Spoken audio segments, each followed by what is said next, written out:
of current tax. Now, in this case, this will actually realize if the amount of tax or the amount of current tax which was provided for at the end of the year is then more than the amount of tax which was actually supposed to be paid. Like, maybe let's assume that when the income statement was being prepared at the end of the year, the amount of current tax which was provided for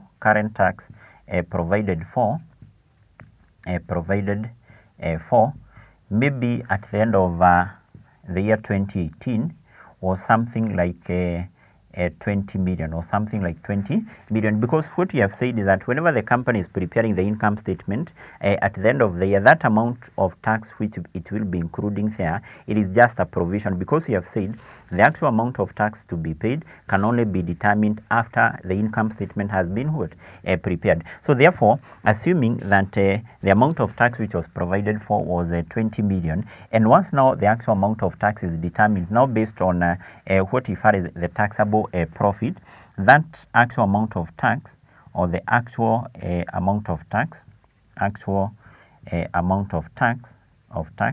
then it is determined to be something like 15 million. Then in this case, you'll see that the amount of tax which was provided for at the end of 2018 was 20 million, but the actual amount of tax which was determined to be payable to tax authority, then in this case has been determined to be what? To be 15 million. So mean that in this case then the amount which was provided for in the income statement is 5 million more than the actual amount of tax which was paid. Now that 5 million here, we refer to that as an overprovision of current tax, overprovision of current what? Tax. Now, this particular overprovision of current tax, in terms of how we account for it, it is supposed to be carried forward, and then it will be used in reducing the amount of tax which will be provided for in the next financial year, meaning that the amount of overprovision,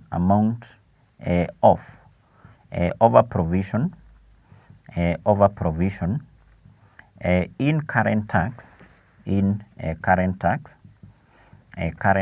should be carried forward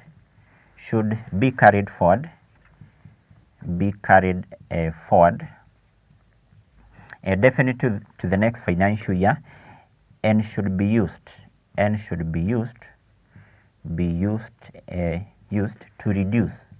to reduce the amount of current tax provision, or to reduce the amount of current tax to be provided for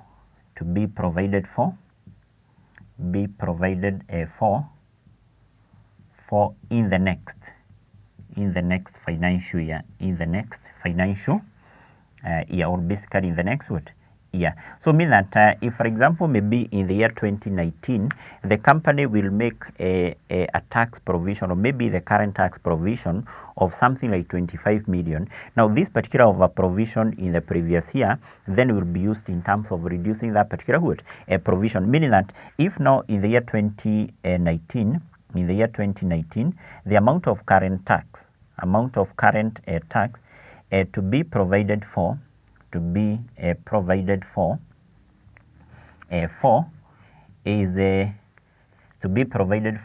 25 million. Then what you are saying is that because in the previous year, that is in the year 2018, we had over provision of 5 million.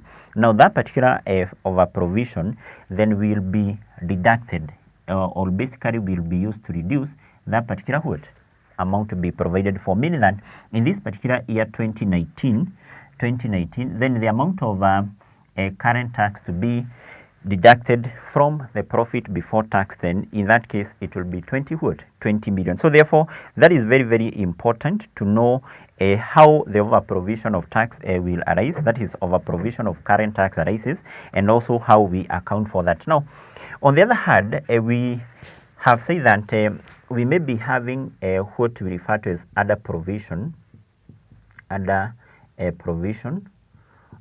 of current tax, underprovision of current tax. Now, under provision of current tax arises if the amount of tax which was provided for at the end of a financial year is less than the actual amount of tax which is supposed to be paid. For example, let's assume that in the year 2018, the current tax provided for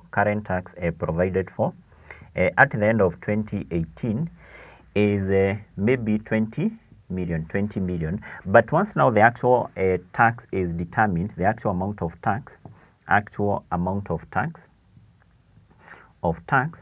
is determined, then that is determined to be something like 25 million. So then in this case you'll see that the company provided for amount of tax which was equivalent to 20 million, but the actual amount of tax which was determined now based on our taxable profit then was 25 million, meaning that then in our case here we will be having what we refer to as a other provision of current tax,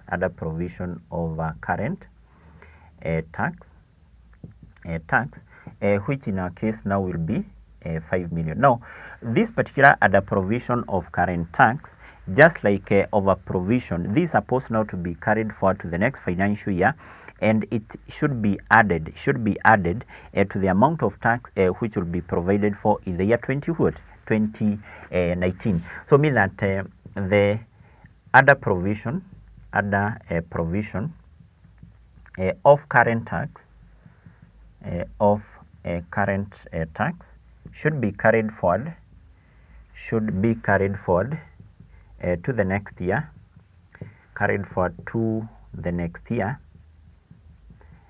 and should be added. That is very, very important. Should be added to the tax provision in that year. Meaning that like assuming in the year 2019 now, which is the next financial year from the year 2018, let's assume that the amount of current tax to be provided for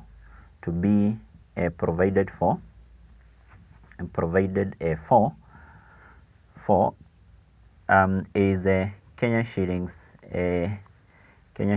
maybe 28 million. Now in the year 2018 here you'll see that we had what other provision. Now this particular other provision, we have said that it should be carried forward now to the next what, or basically to this year, and then it should be what, added to the amount of tax which will be provided for. So mean that to that then what you are supposed to do is to add now the other provision of current tax in the year 2018, which is an amount of 5 million. And that means that the amount of tax then which you are going to charge in the income statement, or which will be deducted from the profit before tax, then in our case will be an amount of what? 33 million. So therefore, that how the provision of current tax arises, and basically that's how we are supposed now to account for that. So therefore, as far as now the current tax is concerned, I think those are the various issues which are very, very important. That current tax, we have said, is the actual amount of tax which is supposed to be paid to the tax authority in a given accounting period. And what you have said is that that particular amount of current tax, then to a reporting entity, then it is an expense in the income statement. 2, we have said that if at all maybe there is an unpaid tax, then to the company that is a current liability. If now we have a prepaid tax, then that is a current asset. Then on the other hand, you also need to remember that that particular amount of tax, or the amount of current tax which is deducted from the accounting profit, is always a provision, because essentially what you have said is that for us now to be able to determine this actual amount of tax which is supposed to be paid, that can only be determined based on the taxable profit, and this profit can only be computed after the company has computed the the accounting profit. So therefore, once now a provision has been made at the end of the year, then you have said it can give rise to overprovision and also underprovision. So therefore, in that case, you need to know how the overprovision of current tax arises, how we account for that, how the underprovision of current tax arises, and also still how we account for that. So therefore, as far as the current tax is concerned, that basically what you need to know. So therefore, we do have those as basically the various formulas which you use in terms of computing now the free cash flow to equity.